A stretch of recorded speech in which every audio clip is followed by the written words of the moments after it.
감사합니다. 우리 이단에 말씀할까요? 너희 중에 누구든지 크고자 하는 자는 너희를 섬기는 자가 되고 너희 중에 누구든지 크고자 하는 자는 섬기는 자가 되고 너희 중에 누구든지 으뜸이 되고자 하는 자는 너희의 종이 되어야 하리라. 너희 중에 누구든지 으뜸이 되고자 하는 자는 너희의 종이 되어야 하리라. 인자가 온 것은 섬김을 받으려 함이 아니라. 인자가 온 것은 섬김을 받으려 함이 아니라. 마태복음 20장 26절에서 28절 말씀. 마태복음 20장 26절에서 28절 말씀. 우리의 기도하겠습니다. 성부, 성자, 성령, 성삼위 하나님, 우리의 기도를 들어 주옵소서. 성부, 성자, 성령, 성삼위 하나님, 우리의 기도를 들어 주옵소서. 하나님을 섬기는 한국 교회가 한국 사회를 잘 섬기게 하옵소서. 하나님을 섬기는 한국 교회가 한국 사회를 잘 섬기게 하옵소서. 하나님을 섬기는 창대 교회가 이웃 교회를 잘 섬기게 하옵소서. 하나님을 섬기는 창대 교회가 이웃 교회를 잘 섬기게 하옵소서. 하나님을 섬기는 내가 내 이웃을 잘 섬기게 하옵소서. 하나님을 섬기는 내가 내 이웃을 잘 섬기게 하옵소서. 예수님의 이름으로 기도합니다. 예수님의 이름으로 기도합니다. 하나님이 여러분의 기도 들으신 줄 믿습니다. 아멘. 감사합니다. 제가 이렇게 말씀을 시작했습니다. 사사기는 사사들의 이야기입니다. 사사는 한자로 선비사자에 스승사자를 씁니다. 영어로 저지, 재판관입니다. 사사는 크게 두 종류의 역할을 이스라엘 사회에서 합니다. 일반적으로 군사, 정치적, 사법적 지도자입니다. 종교적으로 선지자와 제사장입니다. 성경 전체에 총 16명의 사사가 등장합니다. 사사기는 12명 사사를 중심으로 기록하고 있습니다. 12명 사사는 사사기 기록 분량에 따라 6명의 대사사와 6명의 소사사로 구분합니다. 대사사는 기록 분량도 많고 사건 사고도 많습니다. 그래서 유명합니다. 소사사는 기록 분량도 적고 사건 사고도 적습니다. 그래서 우리에게 무명합니다. 사사기 12장 8절에서 15절은 3명의 무명한 사사가 등장합니다. 오늘은 사사기에 등장하는 무명한 사사를 통해 우리에게 주시는 하나님의 음성을 듣는 시간을 가지겠습니다. 성경 전체를 보면 사사를 어떻게 세느냐에 따라서 17명도 되고 18명도 돼요. 근데 평균적으로 16명이라고 이야기를 합니다. 사사기에는 12명이 등장합니다. 발악을 쳐서 13명이라고도 이야기하지만 12명을 중심으로 이야기를 합니다. 그 12명 중에 6명은 유명합니다. 기도원과 산병용사할 때 기도원, 그 힘 좋다고 말하는 삼손, 뭐 이렇게 유명합니다. 최초의 여자 선지자 드보라, 뭐 이렇게 유명해요. 나머지 지금 오늘 나오는 이분들 잘 몰라요. 입돈, 앞돈 뭐 이렇게 잘 몰라요. 그러니까 이 사람들은 유명하고 대단하고 그다음에 뭐 이 세상 말로 하면 기억에 남을 만한 성공적인 사람들이고, 이 사람들은 사건도 별로 없고 이름도 잘 기억 못하고 무명일 뿐만 아니라 어떻게 보면 그렇게 하면 실패한 거 아니야? 이런 생각들을 가지고 있는 거죠.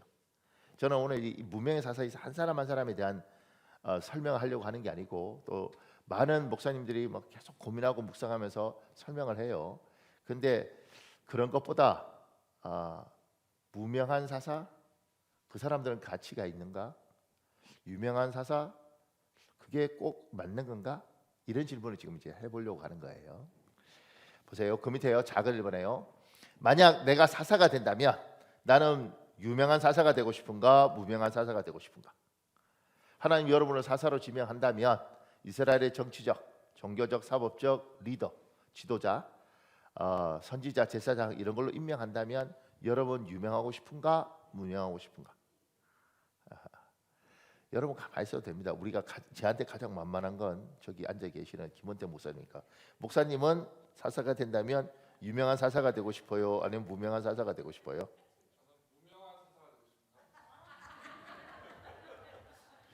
무명한 사사. 오케이. 내가 보니까 별로 유명해질 것 같진 않아. 자, 봅시다. 우리 그 밑에요. 사람은 본능적으로 유명하고 싶은 욕망을 가지고 태어납니다. 그 옆에 이게 이제 제가 생각할 때 발음을 히어로 스트레틱 페임 이렇게 읽어야 될 것 같은데 이 발음이 없어요. 왜냐하면 이런 단어를 우리가 들어본 적이 없기 때문에. 근데 하여튼간 어떤 데는 헤어 스트레틱 페임 이런 단어가 있습니다. 역사 이름을 남기고 싶어 아르테미스 신전에 방화를 한 헤로스트라투스라는 사람의 이름에서 온 단어입니다.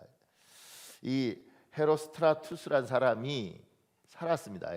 이 사람이 뭐 노예인지 뭔지 잘 모르는데 자기가 역사에 이름이 남고 싶은 거예요. 남길 방법이 없어. 그래서 그 당시에 유명한 아르테미 신전 뭐 여기에다가 불을 질러요. 불을 질러요. 방화범이라고 방화범. 그 끌려왔어요. 물은 거지. 너는 왜 불을 질렀느냐? 내가 가만 생각하니까 이렇게 살다 갈 수 없다. 역사에 이름을 남기고 싶다. 그래서 불을 질렀다. 그래서 고문 당하다가 두들겨 맞다가 있으면 죽어요. 그리고 여기가 이제 어디죠? 에페소스인가? 거기에서 이 사건이 있었는데 그 당국자를 괘씸하니까 얘 이름 절대 기록하지 마 이렇게 했단 말이에요. 그러면 이제 기록 안 했으면 그 신전에 불지른 놈 이러고 넘어갔을 텐데 또 역사 중에 하나가 이 사람 이름을 기록을 했네. 그래서 지금까지 우리가 이제 기억하는 거죠. 근데 유명한 사람이 되었습니다. 물론 우리가 방화범으로 기억하지만 사람은 이렇게 자기 이름을 남기고 싶어 하죠. 인사는 유명이요 호사는 유피나. 그래서 호랑이는 가죽을 남기고 사람은 이름을 남겨야 된다. 이런 사회 속에서 우리가 살았죠. 이게 인간의 본능이에요. 조금 더요. 그 밑에 한국 사회는 유명해지고 싶은 욕망이 다른 사회보다 더 강합니다. 그래서 감투, 호칭, 명성에 과도하게 집착합니다. 강을 가로지르는 다리도 대교, 사람을 소개할 때도 유명한 명성으로 익히 아는 같은 수식어를 사용하여 소개합니다. 교회도 이런 영향을 받아 제일교회, 중앙교회 같은 이름을 전국 곳곳에 존재합니다. 그러니까 우리나라는 그 같은 교를 다리 이름도 대교 이렇게 붙이는 겁니다. 한강대교, 성수대교 이렇게. 소교 안 붙여요. 중교 안 붙여요. 대교 붙인다고. 교회들 이름들도 분위기가 이러니까 교회도 중앙교회, 제일교회는 전국에 가면 다 있습니다. 시골에 가도 중앙교회가 있고요. 시골에 가도 제일교회가 있습니다. 제2교회 이런 거 굉장히 싫어합니다. 제7교회 이런 거 엄청 싫어합니다. 왜냐하면 항상 유명해지고 싶고 제일 앞에 쓰고 싶고 뭐 이런 거예요. 이게 이제 인간들이 가진 욕구죠. 특히 우리나라 사회는 이게 강하다고요. 그래서 우리나라 사회는 호칭이 굉장히 중요합니다. 호칭이. 그러니까 어떤 데 가서도 뭐 사장님, 회장님, 대표회장님 뭐 이런 명칭들이 굉장히 민감하고 중요해요. 명칭 잘못 쓰면 큰일 납니다. 그러니까 이게 그러면 우리나라는 특히 이게 더 강하다고요. 그 밑에 제가 얘기했습니다. 이런 경향은 한국 사람이 다른 나라 사람보다 문제가 많아서 나타난 것이 아닙니다. 과도하게 비난하지 않으면 좋겠습니다. 한국 사회의 윤리와 문화는 성리학을 기반으로 합니다. 성리학은 가족 관계를 중심으로 사상을 발전시켰습니다. 그래서 부모와 자식 간의 관계는 효도를 강조합니다. 효도 중에 최고의 효도는 입신양명입니다. 공자는 효경에 이름을 후세에 드날림으로써 부모를 드러나게 해드리는 것이 효의 마지막이다라고 효도를 설명합니다. 부모께 효도하지 않아도 입신양명하지 못하면 자연스럽게 불효자가 됩니다. 여러분과 제가 이게 인식을 못하고 살아와서 그러지 우리 밑바닥에 깔려있는 굉장히 500년 동안 이 성리학적인 기반이 있습니다. 성리학적 기반은 명분이 굉장히 중요시하고요. 그 다음에 가족 관계를 굉장히 중요시하는데 그 중에서 부모한테 효도하는 게 뭐냐면 입신양명이에요. 그러니까 이름을 널려서 누구야? 우리 아들이 저거 네 아들이야. 이게 효도하는 겁니다. 그러니까 유명해지지 않는 순간 모두가 불효자가 되는 거예요. 그러니까 한국 사회란 이 사회 속에 여러분과 제가 성리학을 막 공부하고 이게 아니고 이 문화가 깔려 있는 겁니다. 지금 젊은 친구들은 입장이 좀 달라지겠지만 저희 세대까지도 반드시 이런 것들이 그래서 이름 나는 일들을 하는 거죠. 저도 가만 생각하면 얼마나 엉뚱한 일을 했느냐면 그 우리나라 이제 뭐 중앙 일간지 거기서 원고 청탁이 왔어요. 한 달 내내 이렇게 글 써주는 거. 그 굉장히 힘들거든요. 한 달 동안 집에 못 갔습니다. 그 이유가 뭐냐면 그렇게 해서 그 신문 사서 우리 어머니한테 펴드리고 당신한테 잘났다 신문에 한다 이걸 한 거죠. 이게 뭐라고 생각했냐면 내가 당신이 나를 힘들게 낳았는데 당신 아들에게 이런 일들이 있고 신문에도 나고 이러니까 내가 당신의 아들 손해 본 거 아니다. 내가 효도하는 거다. 이런 것들이 제 밑바닥에 깔려 있더라고요. 목사는 뭐 겸손해야 된다. 그런데도 불구하고 막 이렇게 하더라고요, 제가. 그리고 어머니가 만족하는 걸 보고 내가 효도하구나 이렇게. 그러니까 한국 사회는 그렇게 이름이 나고 유명해지면 효자가 되는 것이고, 그러지 못하면 아무런 것도 안 했는데 뭐가 되냐면 불효자가 되는 거예요. 이런 흐름 속에서 여러분과 저는 자랐다는 거죠. 지금 친구들은 부모하고 자기하고 관계를 별개라고 생각하고 이런 사회 속에 살려고 몸부림을 치는 거죠. 왜냐하면 이런 문화를 보고 자라서 여기에 구속되기 싫으니까. 그런데 제 밑에 세대까지도 다 이렇게 분위기가 있죠. 그래서 이름을 떨치는 것에 대해서는 굉장한 어떤 욕구들이 있습니다. 어렸을 때부터 그런 분위기에서 자랐습니다. 그러니까 이름이 유명하지 않으면 실패한 거죠. 그래서 연예인도 항상 소개할 때는 유명 연예인 이렇게, 아무리 봐도 이름 모르겠는데 우리 그렇게 소개를 합니다. 자, 그 밑에요. 2번에요. 한국 사회 속에 살지만 우리는 하나님의 사람입니다. 우리가 성경적으로 완벽하게 살지 못해도 우리는 성경적 가치를 옳다고 믿습니다. 삶에서 실천하려고 노력합니다. 여러분과 제가 여기서 착각하면 안 되는 게, 우리는 성경을 읽고 그 성경적인 가치를 추구합니다. 이렇게 살든 못 살든 이건 다른 거예요. 이게 옳고 이게 바람직하고 내가 그렇게 못 살 뿐이지. 그리고 내가 그렇게 못 살기 때문에 틀렸다가 아니라 내가 그렇게 못 살지만 이게 옳다는 걸 알고 이걸 향해서 가려고 하는 게 우리예요. 여러분과 저는 한국이 성리학 사회든 뭐 이러든 말든 간에 예수를 믿는 사람은 성경적인 가치관, 성경의 말씀이 옳다고 믿고 이걸 향해서 내가 지금 못하고 있어서 그러지, 이걸 향해서 나아가는 인생이 우리 인생이에요. 그래서 이 한국 사회에서 예수를 믿는 순간 조금 다른 종류의 사람이 될 수밖에 없는 거죠. 왜냐하면 다들 이렇게 살고 있는데 우리는 아니요, 저는 성경이 이렇게 말씀하니까 내가 못 지켜서 그렇지, 내가 그렇게 못 살아서 그렇지, 이게 옳습니다. 이렇게 가려고요. 이게 여러분과 저예요.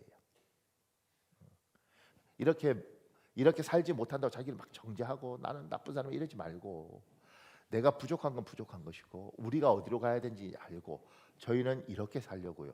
당신 그렇게 못 살잖아. 맞아요. 제가 부족해서 못 살지만 이렇게 살려고요. 요걸 잘 구분하셔야 됩니다. 그 밑에요. 성경은 우리에게 말합니다. 사람은 본능적으로 유명해지고 싶어 하지만 사람을 유명하게 할지 말지를 결정하는 분은 하나님이십니다. 사람을 높이고 낮추고는 하나님의 소관입니다. 우리 베드로전서 5장 6절에 있습니다. 여러분 읽어보십시오. 시작. 그러므로 하나님의 능하신 손 아래에서 겸손하라. 때가 되면 너희를 높이시리라.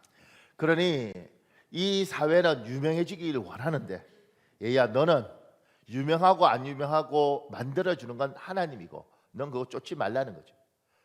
때가 되면 너를 높이시리라. 하나님이 필요하면 때가 되면 높여줄 테니까 너 스스로 높아지려고 발부둥 치지 말고 그걸 위해서 몸부림치지 말아라. 성경 그렇게 이야기합니다. 그러면 이렇게 살다 그냥 확 죽는 건가요? 그렇다고 축 처져 있지 말고 너는 너의 일을 해라. 하나님이 필요하다면 높여줄 거다. 제 그 밑에요. 하나님이 너에게 유명한 것이 필요하다면 너를 유명하게 하실 것이다. 세상에서 높여주실 것이다. 그때까지 너는 하나님의 때를 기다려라. 겸손하게 자신의 일에 충실하라. 그래서 지금 이달 어떻게 목사님, 그럼 자기 일에 충실한 게 뭐예요? 이달의 말씀. 너희 중에 누구든지 크고자 하는 자는 너희를 섬기는 자가 되고 어뜸이 되고자 하는 자는 종이 되고, 하나님 안에서 주님 유명해지고 높아지는 건 하나님의 주관이고 그걸 내가 이루려고 하는 순간 내가 파괴되니 그건 하나님께 맡기겠습니다. 하나님이 나에게 필요해서 유명세를 주시겠다면 주시는 것이고, 하나님 필요해서 나를 높이겠다면 높이시는 것이고, 그 전까지 나는 겸손하게 다른 사람을 섬기면서 내 인생을 가겠습니다. 하나님을 믿는 사람은 그렇게 사는 겁니다. 예수를 믿는 사람은 그렇게 사는 겁니다. 하나님께서 높여주시면 높아지는 것이고 하나님께서 높여주지 않으면 높아지려고 하지 않고 묵묵히 때가 되면 필요하면 높여주시겠지. 나는 섬기며 살리라. 나는 겸손히 살리라. 그렇게 사는 겁니다. 그러니까 여러분과 저는 이런 세상, 우리가 아는 이런 사람들이 아닌 거죠. 내가 누군지 알아 이렇게 우퉁붙는 사람들은 그리스도인들 아닌 거예요. 사람을 우습게 보고 내가 왕년에, 이건 예수 믿는 사람들은 이렇게 살면 안 되는 겁니다. 하나님 낮추시면 낮아져 있는 겁니다. 우리는 유명한 것을 추구하지 않아요. 유명하지 않다고 해서 실패한 것도 아닙니다. 그 밑에요. 작은 해버려요. 크고 대단하고 화려하고 유명한 대사사는 사람과 하나님에게 가치가 있고, 크지 않고 대단하지 않고 화려하지 않고 무명한 소사사는 사람과 하나님에게 가치가 없는가? 여러분과 저는 이 대답을 압니다. 그런데도 불구하고 마음속에 그래도 유명해야 되지 않나? 이런 생각을 가지고 있죠. 조금만 더요. 그럼 밑에요. 동그라미 1번에요. 사람은 완벽할 수 없습니다. 사사도 하나님이 세웠지만 부족한 사람이었습니다. 그러나 사사의 존재 자체만으로 이스라엘에게 유익입니다. 우리 사사기 2장 16절 19절 있습니다. 여러분 읽으십시오. 시작. 여호와께서 사사들을 세우사 노략자의 손에서 그들을 구원하게 하셨으나 그 사사가 죽은 후에는 그들이 돌이켜 그들의 조상들보다 더욱 타락하여 다른 신들을 따라 섬기며 그들에게 절하고 그들의 행위와 패역한 길을 그치지 아니하였으므로. 하나님이 사사들을 세우셨어요. 사사들 중에 탁월하고 놀라운 사사도 있고, 우리가 생각할 때는 뭐 별론데 이런 사사도 있습니다. 그러면 여러분과 제가 사단한테 속는 경향은 어떤 거냐면, 아이고 사사가 저수급밖에 안 돼. 저를 빨리 뭐하러 사사해. 이런 사람도 있어요. 차라리 없는 게 낫겠네. 이런 사람도 있고.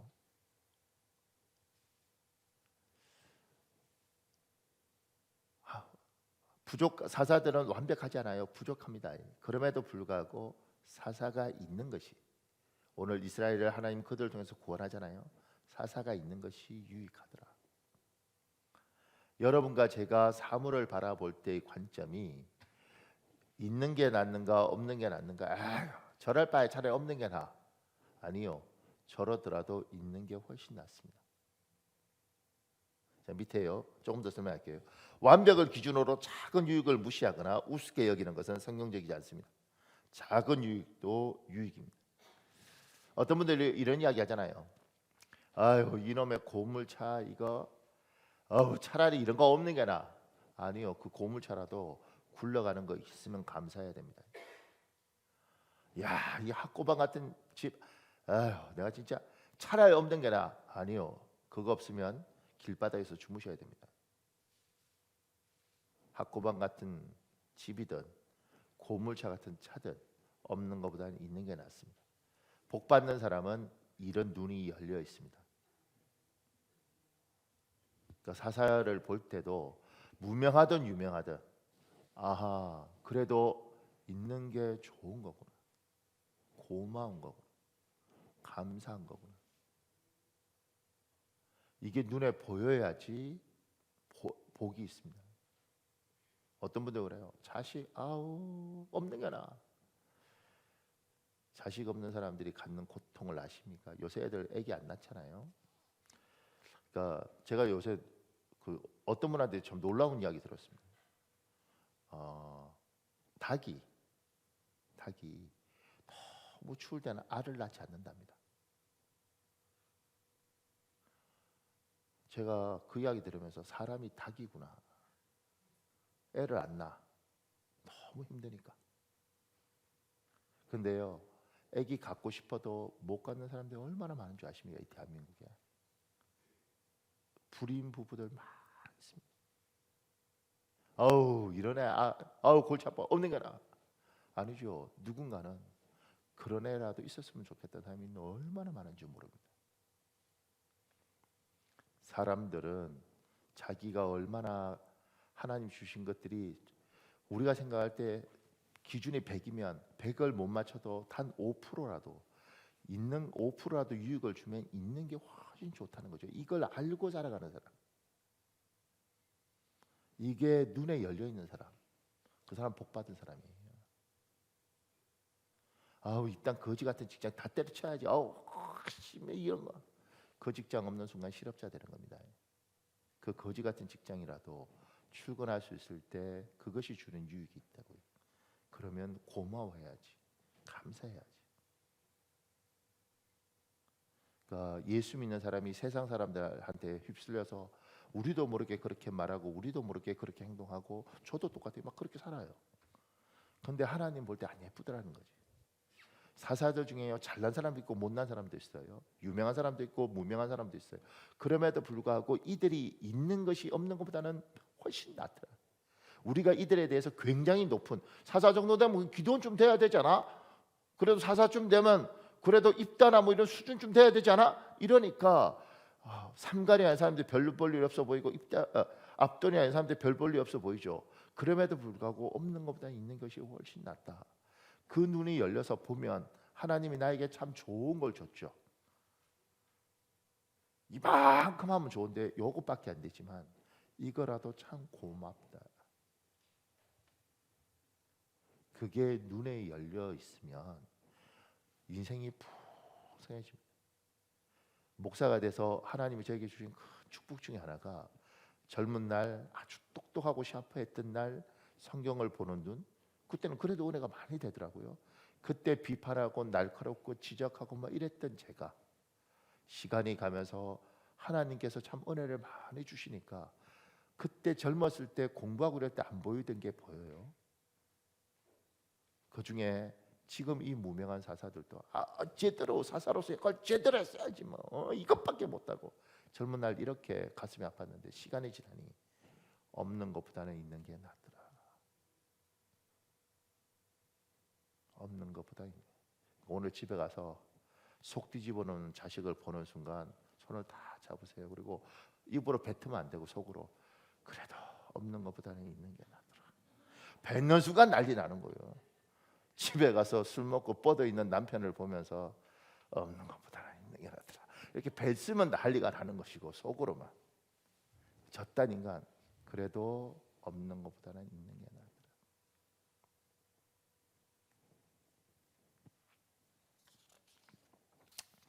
조금 더요. 그 밑에 동그라미 2번에요. 유명하다고 행복한 것이 아닙니다. 무명하다고 불행한 것도 아닙니다. 유명하다고 만족스러운 삶을 사는 것도 아닙니다.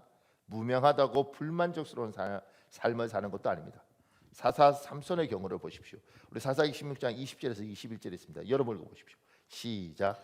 삼손이 잠을 깨며 이르기를 내가 전과 같이 나가서 몸을 떨치리라 하였으나 여호와께서 이미 자기를 떠나신 줄을 깨닫지 못하였더라. 블레셋 사람들이 그를 붙잡고 그의 눈을 빼고 끌고 가사에 내려가 놋줄로 매고 그에게 옥에서 맷돌을 돌리게 하였더라. 전 세계 인류 역사에서 힘이 가장 좋은 두 사람 헤라클레스 그리고 삼손. 심지어 이분은 가방도 나오잖아요. 삼소나이트 여행용 가방. 힘이 좋아서. 그런데 이 유명한 사사가 눈이 뽑혀요. 놋줄에 매여요. 옥에서 맷돌 돌려요. 유명하다고 행복한가? 그 밑에요. 여기서 분명할 것은 유명하다고 행복한 것이 아닙니다. 무명하다고 불행한 것도 아닙니다. 유명하다고 만족스러운 삶을 사는 것도 아닙니다. 무명하다고 불만족스러운 삶을 사는 것도 아닙니다. 사사 야일의 경우를 보십시오. 우리 사사기 10장 3절에서 5절에 있습니다. 여러분 읽어볼래요? 시작. 그 후에 길르앗 사람 야일이 일어나서 22년 동안 이스라엘의 사사가 되니라. 그에게 아들 30명이 있어 어린 낙이 30을 탔고 성읍 30을 가졌는데 그 성읍들은 길르앗 땅에 있고 오늘까지 하본 야일이라 부르더라. 야일이 죽음에 가몬의 장사가 되었더라. 이 사람은 22년 동안 이스라엘의 지도자로 삽니다. 사람들한테 존경을 받지요. 자식이 30명이나 있습니다. 이 30명이 다 나귀 새끼를 타요. 그 당시에 나귀 새끼는 성공한 사람들, 권력과 힘을 가진 사람들이 타는 상징적인 동물입니다. 나귀 새끼를 탑니다. 그리고 성읍 30을 각자 다스려요. 요새 말로 값싸게 표현하면 잘 먹고 잘 살았더라 이렇게. 삼손처럼 유명하지 않았지만 이 사람은 자식들 잘 됐고 그 자식들마다 낙이 타고 성 갖고 잘 살았습니다. 그 밑에요. 행복한 것과 유명한 것은 상관관계가 없습니다. 하나님은 여러분과 제가 행복하길 바라십니다. 그 밑에요. 오해하지 말아야 할 것이 있습니다. 우리는 무명을 추구하는 사람이 아닙니다. 유명하든 무명하든 그것은 우리에게 중요한 가치가 아닙니다. 제가 이렇게 목사님들 중에도 유명한 목사님들 있잖아요. 스타 목사님들 있죠. 이 대한민국에는. 저는 스타 목사가 아니잖아요. 너무 그렇게 고개 안 끄덕여도 괜찮아요. 나도 날 자신을 알아. 근데 그러면 그 스타 목사님은 행복하고 나는 불행한가? 어떤 목사님이 유명한 목사님인데 이제 목사들은 자기가 그렇게 뭐 TV에 이렇게 나오는 게 아니니까 자기를 모를 거라고 생각하는 경우가 많죠. 큰 교회를 해도. 근데 이분이 이제 외국 세미나 갔다가 비행기 타고 돌아오는데 옆에 뭐 중국인인지 한국인인지 일본인지 뭐 하여튼 뭐 동양인 하나 탔더래요. 근데 뭐 한국 사람인가 아닌가? 근데 한국말 안 하고 가만히 있으니까 앉아서 이렇게 있는데 비행기 타고 4시간인가 이렇게 오는 동안 한마디 안 하고 옆에 가만히 있더래요. 이 사람은. 그래서 자기를 했대. 그 비행기 내릴 때쯤 되니까 이분이 그러더라고. 저기 목사님 저 아세요? 저 알죠. 목사님 우리 교회 아니요. 그냥 제가 목사님 좋아해서 책도 읽고 영상으로 설교도 많이 들었습니다. 왜 처음부터 아는 체를 안 하셨습니까? 목사님이 어떻게 하시나 지켜보고 싶어서 그냥 가만히 있었습니다. 이 목사님 덜컹하더라는 거죠. 덜컹하더라는 거죠. 평생 스트레스와 압박이 있는 거죠. 저도 이 동네에서는 목욕탕 못 가요. 혹여 누가 너희 교회 담임 목사는 생각보다 배가 많이 나왔더라 이러면 어떡해. 유명하면 유명세를 치르죠. 무명하면 그 값 안 치러도 됩니다. 그러니까 여러분과 제가 유명한 것이 뭐 지금 사회는 돈이 될 수도 있죠. 비호감으로도 돈을 버는 세상이니까. 근데 유명한 거하고 행복한 건 상관없다. 유명하지 않더라도 당신이 누구라고 하면 누구세요? 이런 말 안 듣더라도 실패한 거 아니다. 그게 너무 그러지 말아라.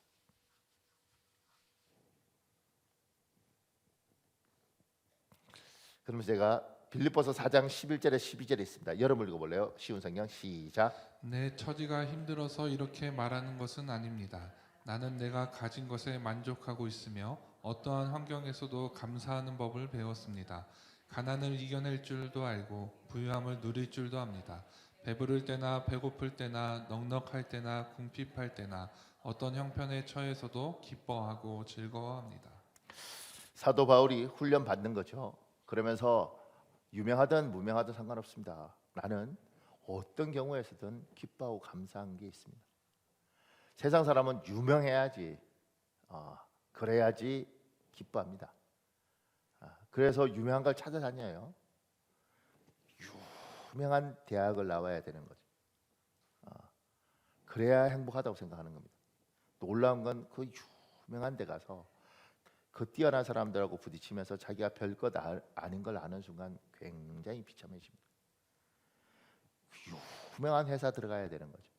근데 그 회사에서 나오는 순간 엄청 초라해집니다. 왜냐하면 스스로 만족한 게 아니라 이 회사 때문에 만족했기 때문에 이 회사에서 나오는 순간 초라해집니다.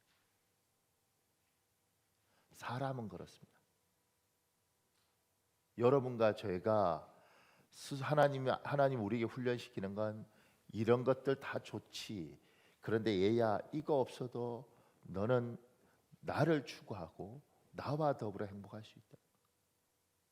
하나님이 좋고 은혜가 있고 하나님이 주시는 은혜로 사는 사람들, 그거로 감사하는 사람들 있으면 좋죠. 없어도 괜찮아. 이게 중요한 게 아니야. 우리는 이걸 추구하는 게 아니야. 사도 바울은 없어요. 그래도 행복하대. 기쁘대. 여러분은 어떠셔요?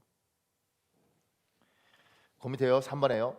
내가 유명하다고 하나님께 많은 과실을 맺어 드리는 것이 아닙니다.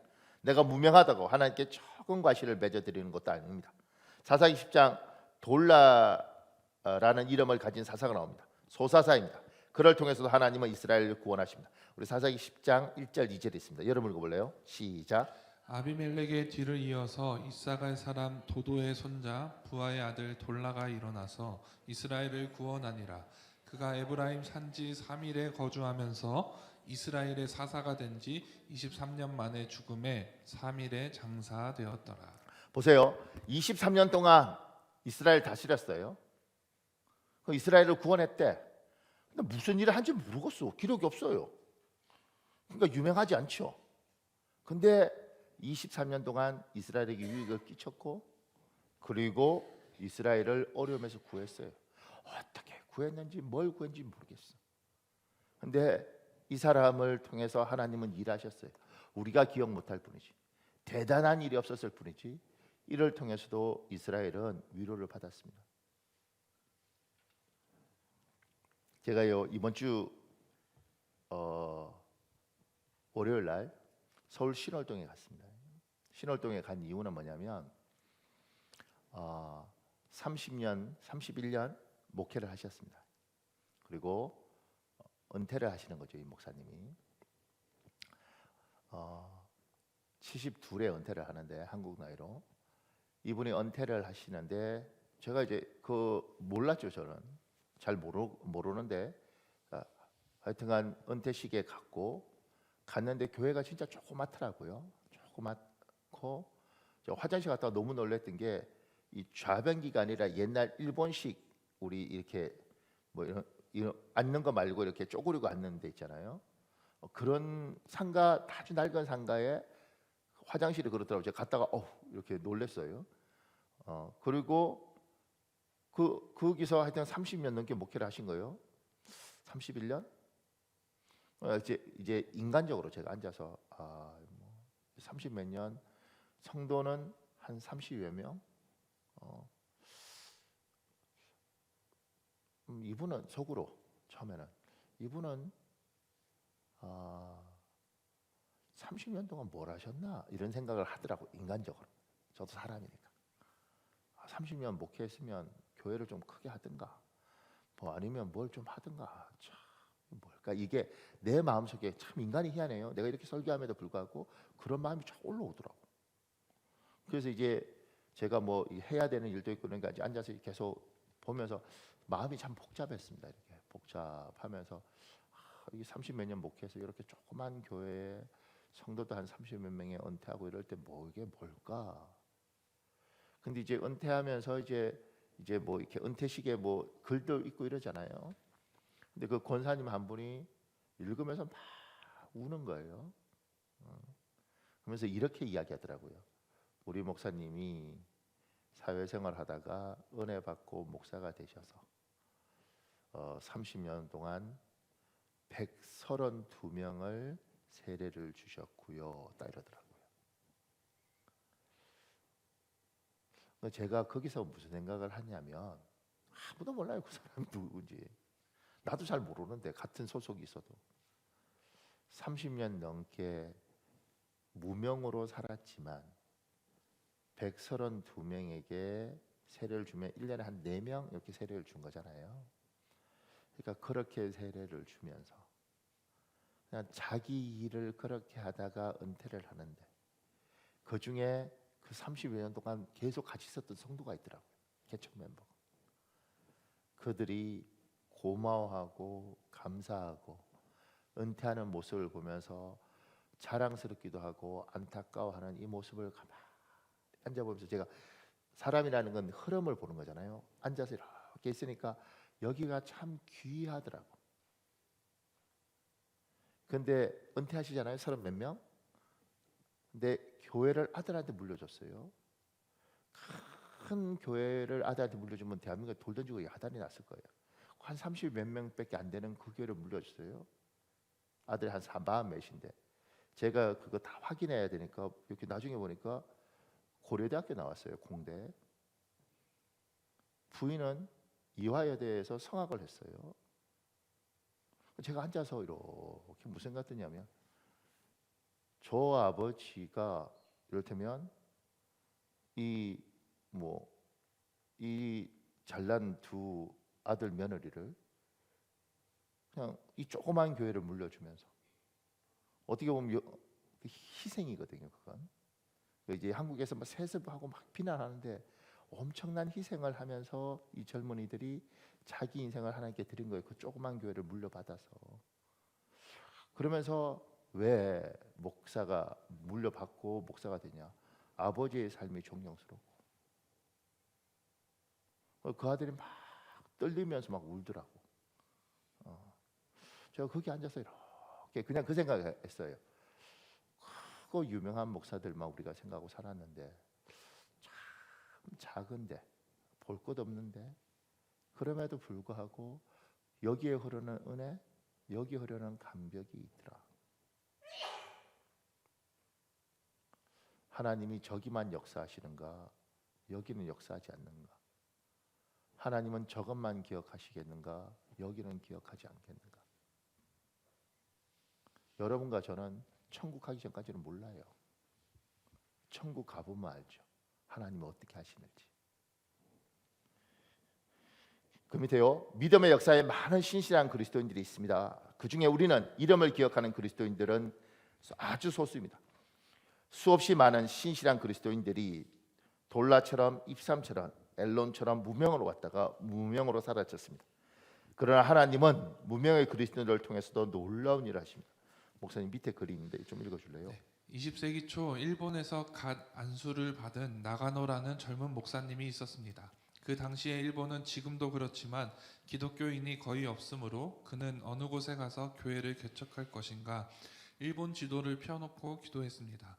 기도하면서 동서남북 100km 이내에 단 한 명의 교인도 없는 곳을 찾고 보니 북쪽 가나사와라는 지역이었습니다. 이 젊은 청년 목사님은 곧 그 지역으로 가 텐트를 치고 개척교회를 시작했습니다. 자신의 아내와 아이 둘을 놓고 창립 예배를 드렸습니다. 한 달이 지나고 두 달이 지났는데 교인이 오지 않았습니다. 나가노 목사님은 하나님께서 자신을 그곳에 보내주신 줄로 믿었기 때문에 그 자리를 무려 5년을 지켰습니다. 아내와 아이만을 두고서요. 5년이 지난 어느 수요일 저녁에 장막에 커튼을 젖히고 첫 번째 교인이 들어왔습니다. 청년이었습니다. 나가노 목사님이 얼마나 감격했겠습니까? 5년 동안의 그 어떤 설교보다도 열정적으로 설교했습니다. 설교가 끝난 뒤에 그 청년을 데리고 식탁에서 저녁을 먹었습니다. 식사 도중에 이 청년이 욱 하더니 피를 쏟아냈습니다. 폐병 환자였습니다. 당시에 폐병 환자는 불치병이었고 일반인들이 함께 식사를 한다는 것은 상상도 못할 시절이었습니다. 나가노 목사님은 순간적으로 속에서 갈등이 일었습니다. 이런 괘씸한 사람이 있나? 이 사람을 지금 당장 쫓아내버려야 하나? 아니면 순간적으로 내가 이 핏덩이를 쓸어내고 계속 함께 밥을 먹어야 하나? 나가노 목사님은 자기 손으로 핏덩이를 치웠습니다. 그리고 음식을 가져다가 청년과 다시 먹었습니다. 그 청년은 일본의 유명 정치인의 사생아였습니다. 그러다가 우연히 복음을 접하게 되어 신학교에 들어갔습니다. 신학교를 다니는 도중에 폐병 환자가 되었습니다. 학교에서 정학을 맞았습니다. 다니던 교회에서 파문을 당했습니다. 나으면 다시 오라는 것입니다. 이 청년이 생각할 때 성경은 거짓말이구나. 예수도 거짓말이다. 나는 누구에게 돈을 요구하지 않는다. 나는 누구에게 나의 치료비를 요구하지 않는다. 나는 누구에게 나의 폐병을 옮길 만큼 경솔한 사람이 아니다. 그러나 단 한 사람이라도 폐병 환자인 나를 그리스도인으로 대해주는 그리스도인을 만나고 싶다. 그러나 없었습니다. 이 청년이 자살을 결심했습니다. 그런데 자살 전에 우연히 한 사람이 이야기를 했습니다. 북쪽 가나사와 지방에 가면 나가노라고 하는 목사님이 있는데 거기를 한번 찾아가 보라는 것입니다. 이 청년이 나가노 목사님을 찾아갔습니다. 그날 저녁에 밥을 먹다가 피를 쏟았습니다. 나가노 목사님이 피를 닦아내고 다시 밥을 차려왔습니다. 그 순간에 이 청년이 다시 주님을 만났습니다. 나가노 목사님은 그 폐병 환자 청년을 자기 집으로 데리고 가 함께 살면서 극진히 보살펴 주었습니다. 주님의 은혜로 청년의 폐병이 나았습니다. 그리고 이 청년이 신학교를 졸업한 뒤에 그 유명한 가가와 도요히코 목사님이 됩니다. 그리고 고베와 도쿄에서 수없이 많은 빈민을 위해 자신의 생을 섬김과 봉사의 삶으로 내어 놓았습니다. 빈민들이 가장 고통스러워하는 것은 변비입니다. 항문에 변이 차돌처럼 굳어 있어 나오지를 않습니다. 그러면 장갑을 끼고 손으로 후벼냅니다. 가가와 도요이코 목사님이 그 빈민들의 항문을 손가락으로 후벼 주었지만 되지를 않아요. 그래서 거지처럼 더러운 빈민의 항문에 자신의 입을 가져다 대고 차돌과 같이 굳어있는 변에 침으로 녹여 빨아냈습니다. 그 사실을 알게 된 일본 기자가 도요이코 목사님에게 물었습니다. 당신은 어떻게 그런 일을 할 수 있는가? 그가 이렇게 대답했습니다. 저는 배운 대로 합니다. 제 선생님은 제가 각혈한 핏덩이를 닦아주셨습니다. 그분이 하신 것에 비하면 이것은 아무것도 아닙니다. 그가 중국으로 건너갔습니다. 중국의 빈민들을 위해서도 똑같은 삶을 살았습니다. 장개석 총통의 부인인 송미령 여사는 그리스도인입니다. 그 목사님의 이야기를 듣고 깊은 감동을 받았습니다. 그분을 모셔서 개인적으로 성경 공부도 했습니다. 1945년도에 일본이 패망했습니다. 일본 군대와 함께 민간인들이 철수할 때 현지인들로부터 테러를 당하는 사건이 많았습니다. 그런데 일본 패망 당시에 중국 땅에 있던 일본인의 숫자는 200만 명에 달했으나 그 중에 단 한 사람도 테러를 당하지 않았습니다. 천황의 항복 성명과 동시에 장개석 총통이 포고령 제1호를 내렸습니다. 철수하는 일본 사람들에게 위해를 가하는 자는 중형에 처한다는 것입니다. 이것이 종전 이후 포고령 1호입니다. 그 배후에 가가와 도요이코 목사의 감동이 있었던 것은 물론입니다. 여러분, 나가노 목사는 평생에 한 명의 그리스도인밖에 배출하지 못했습니다. 경제 논리로 보면 실패한 목사입니다. 그렇습니까? 그러나 그렇지 않습니다. 나가노 목사가 없었더라면 가가와 도요이코 목사는 없었습니다. 가가와 도요이코 목사가 빈민들의 항문을 빨아줄 때 그 심중에는 나가노 목사도 함께 있는 것입니다. 가가와 도요이코 목사가 중국 빈민을 위해 자신의 생애를 바칠 때 그 속에는 나가노 목사도 함께 있는 것입니다. 그래서 미우라 아야코 여사는 가가와 도요이코 목사도 위대하지만 그 한 사람을 배출한 나가노 목사가 더 위대하다고 쓰고 있습니다. 그 밑에요. 가가와 도이코 목사님처럼 유명한 사람이 되는 그리스도인은 소수입니다. 많은 그리스도인들이 나가나 목사님처럼 무명으로 와서 무명으로 갑니다. 사람에게 무명하지만 하나님께 유명한 사람이 있습니다. 우리 고린도전서 4장 5절에 있습니다. 여러분 읽어볼래요? 시작. 그러므로 때가 이르기 전 곧 주께서 오시기까지 아무것도 판단치 말라. 그가 어둠에 감추인 것들을 드러내고 마음의 뜻을 나타내시리니 그때 각 사람에게 하나님께로부터 칭찬이 있으리라. 지금 별 볼 거 없어 보이고 무명하지만 그 사람이 한 어떤 것들이 나중에 어떤 열매를 맺을지 몰라요. 그래서 예수 믿는 사람은 지금 당장 뭐가 나지 않더라도 심는 사람들입니다. 씨를 뿌리는 사람들입니다. 그리고 기대를 하죠. 하나님이 이걸 통해서 무엇을 하실까? 그래서 시편 120편 5절 6절이 있습니다. 여러분 읽어볼래요? 시작. 눈물을 흘리며 씨 뿌린 자 기뻐하며 거두어 드리리라. 씨를 담아들고 울며 나가는 자 곡식단을 안고서 노랫소리 흥겹게 들어올리리라. 지금 눈에 안 보여요. 그리고 여러분이 그냥 이렇게 살다 가는 것 같지만 잊지 마십시오. 우리는 기대를 가지고 씨앗을 뿌리는 겁니다. 언젠가 이걸 통해서 하나님이 어떤 일을 할지 모르지만 조금 전에 그 나가는 목사처럼 가가 도요히코 목사는 알지만 이게 나가는 목사는 모르는 거예요. 그런데 언젠가 이 사람이 한 이 작은 행동이 놀라운 열매를 맺더라는 거죠. 지금 여러분과 저는 대부분 무명으로 살다가 무명으로 갈 겁니다. 그럼에도 불구하고 우리의 행동, 우리의 말 하나, 우리가 베푸는 섬김, 봉사가 어떤 열매를 맺을지 몰라요. 그래서 예수 믿는 사람은 나 절대 피곤해. 나 그냥 이렇게 살다 죽을래. 이렇게 사는 게 아니라 속이 상하고 힘들어도 그래요. 제가 할게요. 제가 섬길게요. 그리고 같은 말을 하더라도 우리 한번 해보자. 힘을 내자. 애를 쓰자. 하나님이 이걸 통해서 뭘 할지 모르는 기대를 가지고 우리는 사는 사람들입니다. 오늘 우리 기도할 때 하나님이 이 충만한 기대를 여러분에게 부어주시길 예수님 이름으로 축복합니다. 우리 시간에 조용히 주여 한번 부르고 한 8분 정도 기도할 수 있는데 기도하겠습니다. 하나님, 내가 이 땅에 무명하지만 하나님 씨앗을 뿌리고 좋은 것들을 심는 인생을 살겠습니다.